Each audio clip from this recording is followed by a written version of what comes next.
This week we dive back into the world of electronic games with a brief history of Entex Industries. I get very excited about some beautiful track and field games and get to play some handheld stone cold classics.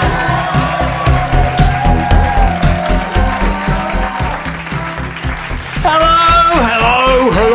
Yes, it is me. It is Jace at Retrogames! Are you ready? Are you ready for more handheld electronic games? A little bit of a recap to part one of this. I bought a huge collection from our friend Dave in Nottingham. His whole handheld electronic game collection, he'd been collecting it since he was a kid. And I've decided I'm going to keep one of them because I can't keep too many of these games that come in. I have to put them into stock, and I'm still trying to make my decision. That's where we were. Let's pick up from where we left off with more electronic and handheld games. What's on the table? Okay, I'm going to start today with Entex. There's quite a few games in this collection that are made by Entex, based in America, and I thought, well, this is a good excuse to do a little bit of retro facts about Entex. American toy company Entex Industries began life back in 1970 as a copycat rival to Lego. Its building range was called Lock Block. British co-founder Tony Clowes was the inspiration of the RAF style logo. By 1975, the company had diversified into models, from classic planes and motor vehicles to licensed spaceship sets. But keen to ride the wave of excitement over video games, it was in 1976 that Entex released its first games machine, the Telepong, a TV game which looked remarkably similar to Nintendo's first Pong machine. Simple electromechanical games followed, building up to 1979 when Entex released their first LED electronic game, Baseball, ingeniously featuring a wired second-player controller. In 1980, Entex introduced the world's first battery-powered tabletop toy computer, the strangely named Mini-Mac. Oddly, I'm editing this video on one of those. Entex's version includes organ and calculator functions, and placing the supplied overlays over the LED screen allows you to play simple games, like yet more baseball. As screen technology improved, an avalanche of well-designed Entex games followed. Famed for their ingenious two-player modes and incredible build quality, Entex also dabbled in the world of LCD. Most notable, though, are two sought-after tabletop consoles. Firstly, the 1981 Selector game. This cartridge LED tabletop features a pixelated screen, allowing you to play a variety of arcade games, each supporting two-player modes. Of more legendary status, though, is the 1982 Entex Adventure Vision. This machine uses a single spinning strip of 40 LEDs to create its viewing screen, similar to those spinning LED clocks you've probably seen. Incredibly fragile and thought to have sold less than 8,000 units, only 4 games were originally released for it. But thanks to today's epic enthusiasts, there are now several more, including an upcoming version of Berserk. Now, sadly, due to mounting debts, Entex was liquidated in 1984, tantalising collectors with a treasure chest of unreleased prototypes.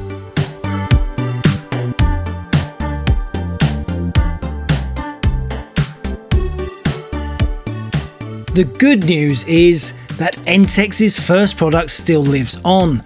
Japanese company Kawada picked up the rights to Lock Block back in the 1980s and still produces sets today under the Diablocks brand. So this game is tennis. You can't beat a bit of tennis. I'll get that on the top screen. It's in the box. Now these early games on the Entex label are very simple. They are round LEDs on the display. You know, you are controlling a single dot a lot of the time, though the ball is a dot. Let me just get the game out and show you. Oh, it's beautiful packaging. It's got that poly inner with a lid. There is the manual. Let's just pop that open. Oh, I'll do it from this dodgy corner. There you go. Oh wow, look, it's in gorgeous condition. Look at the reflection. Oh wow. Let's pop this out. Wow, look at the condition of this. Again, it's like brand new. What a beautiful game.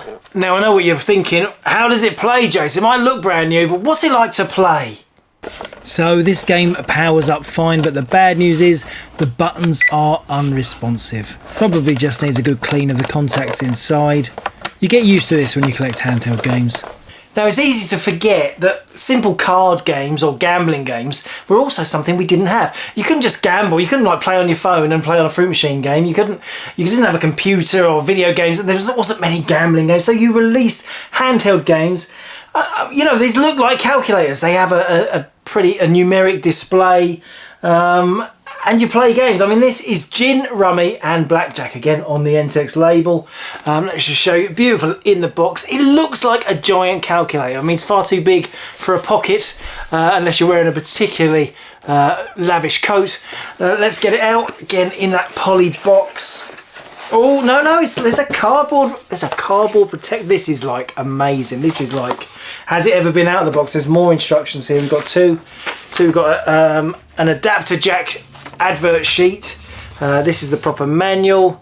Gin, rummy and blackjack. I mean, can you imagine? This was legendary. You could play, there was chess games. There'd been electronic chess games, but to play card games on an electronic game was still fresh and rare. This is not Balatro.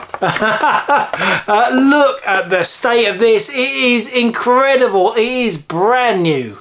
Look at that. Amazing. 1980, 45 years old, and look at it, stunning. Okay, I better power it up though, it's not going to look very exciting. Wake up, this is interesting. Okay, I mean, you do have to read the manual on these sorts of games. Oh, hang on, I think that was a shuffle, and this is the deal. Don't you mention the BJ switch. Here we go, this is our hand for gin rummy. How do we show the cards? So there is our hand, starting with the 4 of spades, ending with the jack of diamonds. Yes, what a lovely thing. Now we're getting more exciting. Still Entex. This game is called Blast It. I think we might have shown this on the show again. It is a breakout game. Let's just check out the box. You can totally see what this game's all about just by that image on the front of the box. It's rattling around in there. Doesn't feel like it's got all the inner packaging. Let's open it up and have a look. Again, 1980 is it? It's kind of a cardboard box, no poly inners. Have we got the manual? Yes, we've got the manual first. Blast It. Been folded, that's okay. And there's the game. It looks in great shape. A bit smaller than the gin, rummy and the tennis. More compact, but still that 1980 design. I mean, they don't make electronic plastic that looks like this anymore, do they? Beautiful. Now, I know you're desperate to see what this plays like. So let me show you my breakout skills. Here we go. I've got 1 point already. Yeah, it's a bit slow. It does speed up as you go. Digital buttons rather than an analog stick, like something like the Microvision, which is more fun, does make it more tactile. But it's still a pretty nice version. Oh, it got fast then. Did you see? It got fast. Pac-Man. Now, is there a need to play this one? We've had this on the show many times. The great thing about Entex Pac-Man, it is 2-player at the same time. One person controls Pac-Man and one person controls the ghost. How many times do I have to tell you that?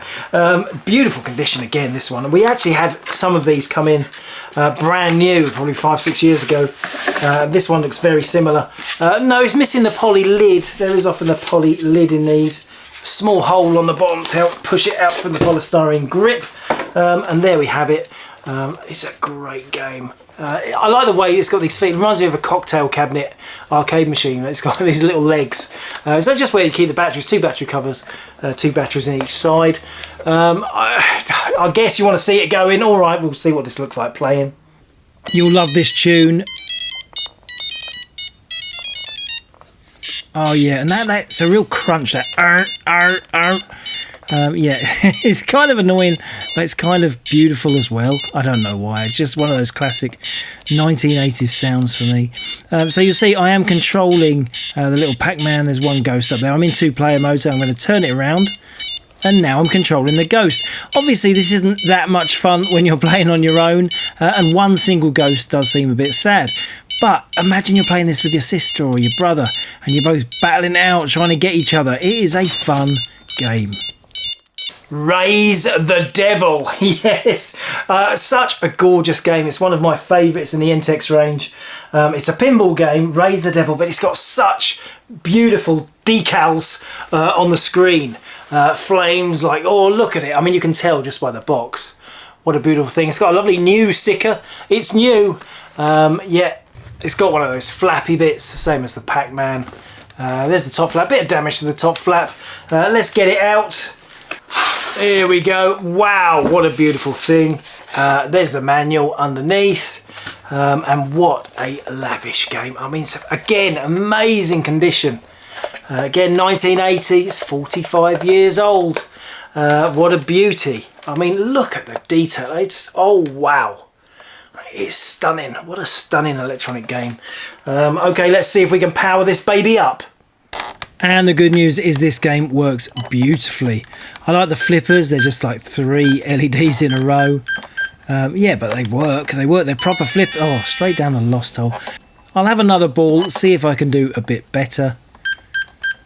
Yeah, we got it. We've got it. Did we get it in his nose? I think we got it in his nose. Bounce it up onto those bumpers. Getting some points now. 64, 68. Yes. Concentrate. It's quite fast. This one is an unboxed one. This is called Astro Invader, and it's a 2-player shooter. Entex made a couple of variations of this. One person controls the ship at the bottom, shooting up at the aliens, and the other person controls the whole block of aliens. It's an odd concept, isn't it? Making Space Invaders a 2-player game. Brilliant though. This one is a bit dirty, needs a bit of a clean up, but probably it's in great condition once it has been. It's got the battery cover, it's got the instructions on the base. Let's see if Astro Invader powers up. Good news, it is working, and it's such a pretty game, isn't it? Okay, let's take the space base first. Let's try and take these alien mothers out. It's a particularly wide screen compared to your Invader 1000 or Astro Wars. Now let's swap sides and control one of the aliens. So we'll take this alien on the left. We can fire. Yeah, we can fire. I guess, yeah, it's like Galaxians, but we're in charge of one of the Galaxians. Must be great fun to play if you've got some friends. What's on the table? We are rattling through them today. What about this? Super Space Invaders. So a bit like Astro Invader, but a bit more glossy and glam. More in the style of the Pac-Man 2. Space Invaders 2. I mean, very tricky, isn't it? Very tricky. Way around the licensing agreement to call this Space Invader. Get rid of the S. Change the S to a 2. But make it a 2-player game, and then there's a relevance to having it called 2. But yeah, it's cheeky. It's cheeky. This is an unlicensed. Tato had nothing to do with that. Again, beautiful box, and it's got the flappy. It's got the flappy. We do like the flappy, and they're beautiful colours. No fading on that. It's lovely condition for its age. Let's open it up and see what it's like. We have got poly inners. Yeah, we've got both of them. Oh, it's in nice condition. It is in nice condition. And there we have it. Look at that. Oh yes, I love all this. This chrome effects against that blacked out glass. It's so 80s, isn't it? It's so 80s. It's got the battery cover. Is there a manual in this one? No, not with the manual. But let's see if this baby powers up. Oh, of course it powers up, and what a wonderful tune. Okay, a bit of blasting. You know what this is all about. Come on, let's shoot some of these aliens. Yes! Serves you right, you aliens, scumbags. Okay, now let's turn it around and show you what it's like controlling the aliens. So I'm moving the whole block, and then you press the fire button to drop one of the aliens on the enemy ship. It's really cool. It's a great idea. Now we are getting to some of the big hitters. This is Entex Defender. We've had this on the show before, but maybe a couple of years ago. A legendary handheld version of Defender, and it is, unlike those other games, this is officially licensed by Williams. That is an official arcade Defender game. What a beautiful thing. It's got the flappy. It's got the flappy. There's the game out on the back. And there's the spines, the lid, the bottom. Let's open it up. Oh, I love this game. It's one of my all-time favourites. Oh, and again, it's because... We'll just pop that out again. Oh, we've got the manual. We've got the manual, a little bit creased at the corner, but that is the official manual. And there is the game. And look, it's this space effect around the screen, beautiful. It's got game speed control. I always found that fascinating. It's got all the controls you expect to find on Defender, and it's hard to imagine they can actually replicate the quite complicated game of Defender on an LED screen. You've got the smart bomb, you've got thrust, you've got fire, you can go reverse, up and down, you've got the fire, hyperspace, all the controls you need for Defender. Let's hope it works and I can show you it running again. What a tune. Yeah, look, I mean, it's quite a small screen area. It's a bit deceiving, I guess, the star field around it. But that was the smart bomb. That was the smart bomb effect. But here I am, I'm shooting aliens in Defender on a handheld. And it's bright. I love LED graphics. I just love the vivid colours, the dazzle. I want to play this under the duvet. It's just wonderful that they've included all the controls. Here's hyperspace. You see, you just whiz through to the next page of aliens. And just like the coin op, you can end up on top of an alien. Smart bomb, smart bomb. And here's the last of the Entex games, and I saved the best till last, of course. Super Cobra. We've covered this on the show before, but another incredibly beautiful game. Yes, look at that. It is officially licensed by Konami. Super Cobra is like a version of Scramble, if you didn't know. Let's have a look. It's got the flappy back. Let's get it out and have a look. Oh my goodness, this looks incredible. Look at the condition. Oh, that is like new. That is beautiful. Just look at those controls. Wow. And I do love, particularly of all of these games, I love the joystick on here. It's like a metal wire wrap over the joystick. I don't know, it's just so cool. It's so retro. Let's hope this baby powers up and I can have a bit of a play. Scramble was a game that most of us grew up with. You shoot and you bomb over the landscape, blow the fuel towers to get extra fuel. It's pretty authentic. I mean, the graphics are quite tiny, but for an LED game, oh, don't drive into the wall. But it's all there. There are multiple levels. The landscapes change as you move through the game. That theme just says space conflict to me. I mean, my gameplay isn't great because I am trying to play it holding it up to the camera. On the tabletop I would be better. I'd be better. But look! Oh, no, I get taken down again. I just love the depth of the screen. I've said this before. It's like an optical illusion. The game is buried deep inside the machine, deeper than the actual depth of the machine. Now here's a game that some of you might recognise, Invader from Space. Quite a big hit, released on the Grandstand label.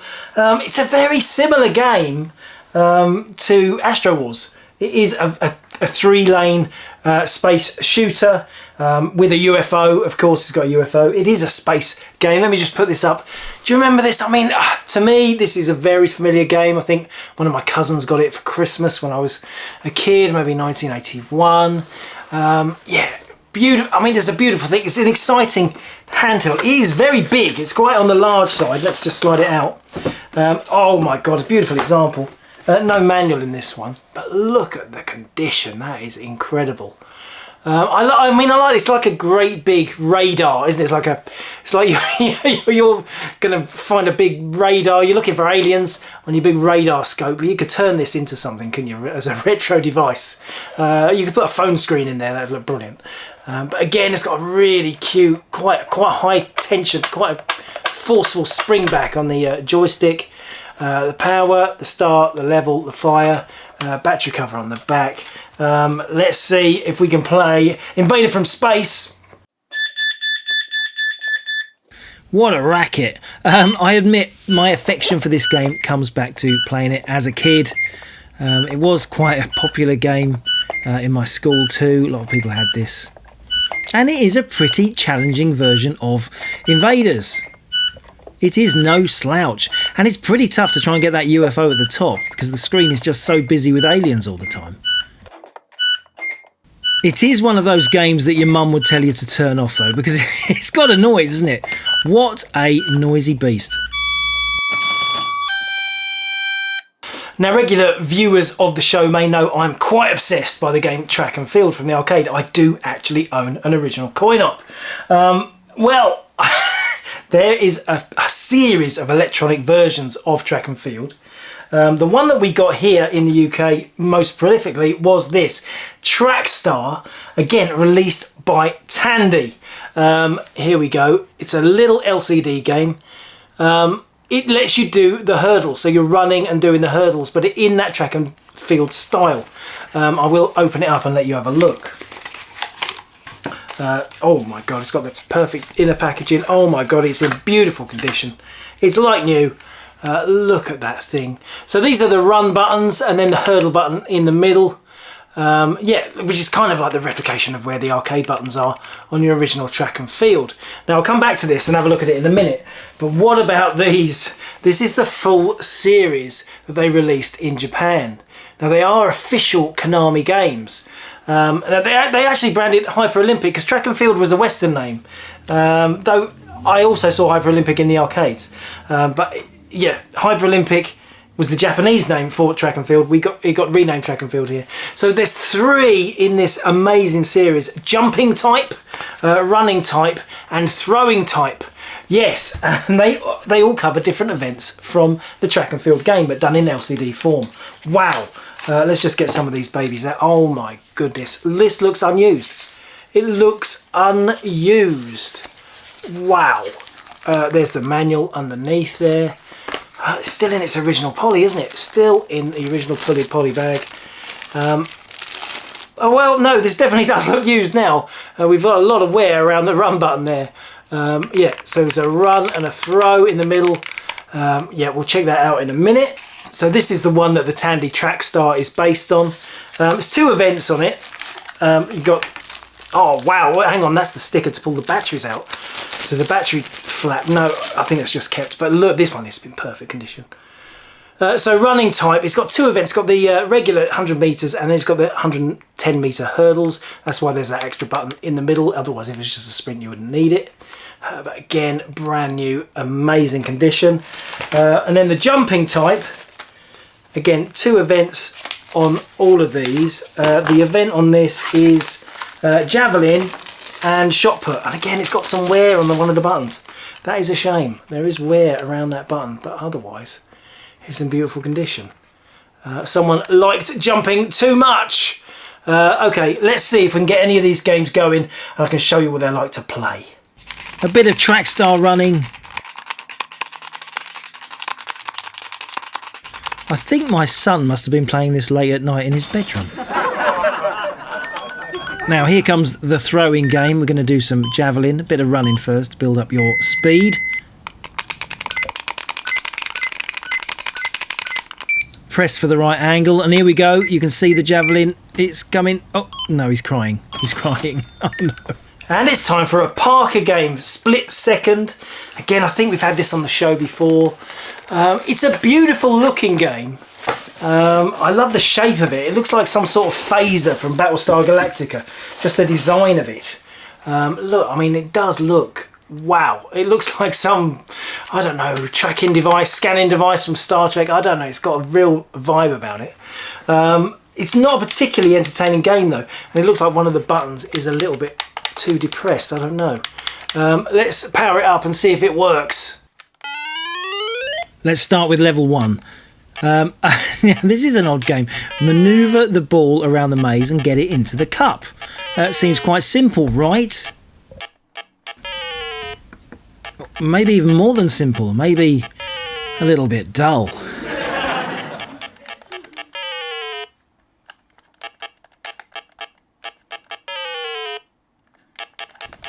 Look, we were young. We didn't have many games to play. This was state of the art.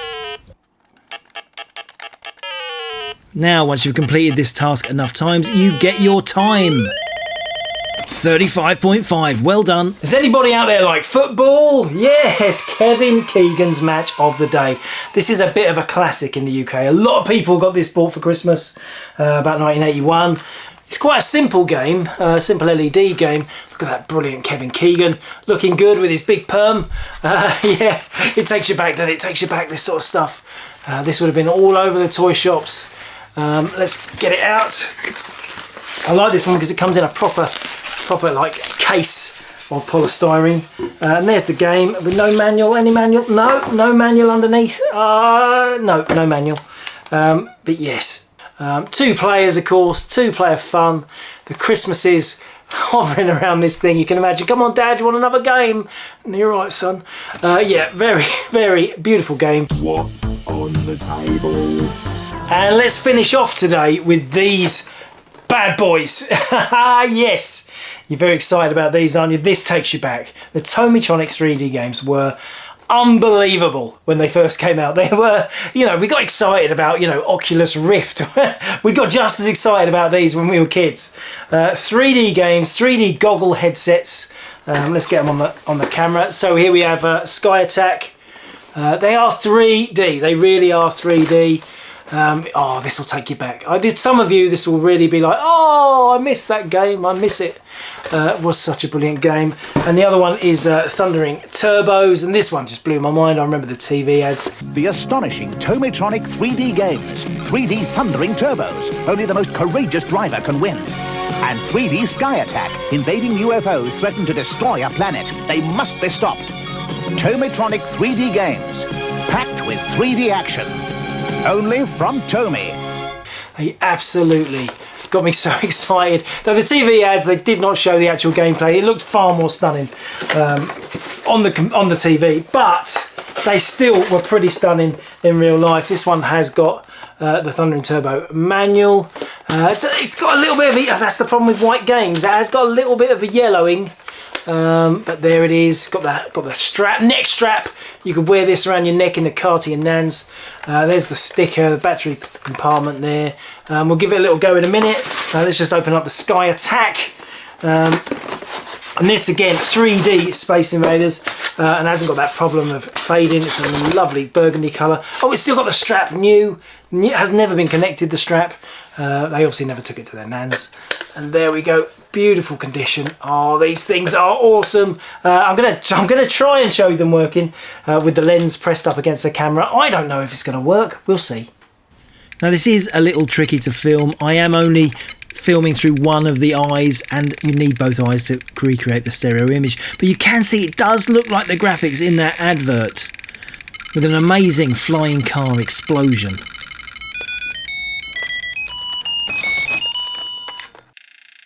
Now here we go with Sky Attack. This is a simple Space Invaders game, but wow, the graphics really are 3D. And they're not really that dissimilar to the advert at all, are they? Here they go. I mean, they're very detailed, beautiful. It's not really any surprise that this felt like a big step up from the LED Astro Wars or Invader 1000 type games. Yeah, so that is part 2 of our handheld electronic voyage. None of those ones particularly I want for my collection. There were some brilliant games, but most of them I already have. So I'm hoping that the final part of this series, part 3, will have that game that I want to keep. I wonder if I know that already. Maybe. Until then, happy retrogaming, retrogamers! Retrogames says thank you for watching. Retrogames says thank you for watching. Coming to the channel in a few weeks' time. Of course I saved all the best games for the last part.